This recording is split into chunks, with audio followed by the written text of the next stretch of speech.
मेरे मन में एक बात थी कि प्रधानमंत्री जी ने 2022 में देशवासियों से कहा था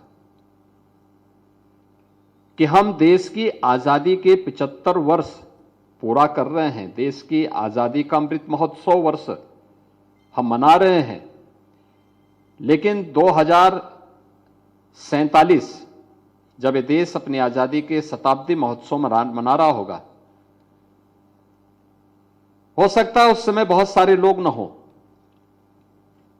लेकिन जो पीढ़ी आएगी वह हम सब को स्मरण कर सके कि हमारे पूर्वजों ने हमारे लिए एक ऐसा भारत बनाया है जो भारत हम सब की आशाओं के अनुरूप है, हमारी आकांक्षाओं की पूर्ति कर रहा है।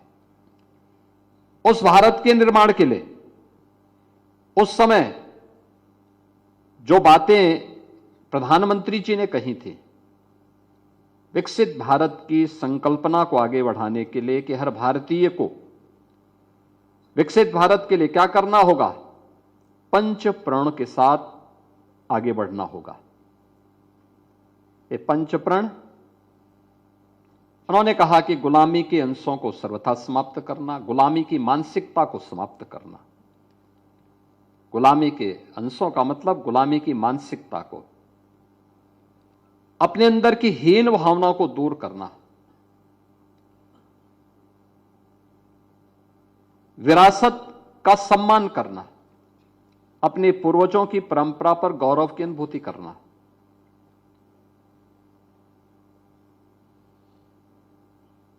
अपनी सेना, अर्धसेना और यूनिफॉर्मधारी जवानों के कार्यों के प्रति कृतज्ञता ज्ञापित करने का भाव और सम्मान का भाव हमारे मन में हो। हम चैन की नींद इसलिए सोते हैं क्योंकि देश की सीमाओं की रक्षा करने के लिए हमारे देश के जवान सर्दी, गर्मी, बरसात की परवाह के बगैर सीमाओं की रक्षा करते हैं।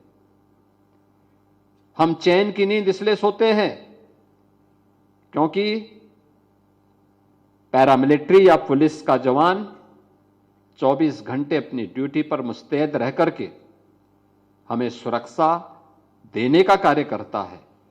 उसके प्रति भी एक सम्मान का भाव और कृतज्ञता का भाव हमारे मन में होना चाहिए। यह देश गुलाम क्यों हुआ? क्योंकि विभाजित था। हमें फिर से विभाजित नहीं होना है। ये जातिवादी मानसिकता, ये क्षेत्रीय विभाजन की मानसिकता, यह विभिन्न वादों में विभाजन की मानसिकता जो भारत की गुलामी का कारण बना था, उससे मुक्त होकर के हमें सामाजिक एकता के मार्ग को प्रशस्त करने की दिशा में आगे बढ़ना होगा। समता मूलक समाज की दिशा में आगे बढ़ना पड़ेगा। वही राष्ट्रीय एकता का आधार बनेगा।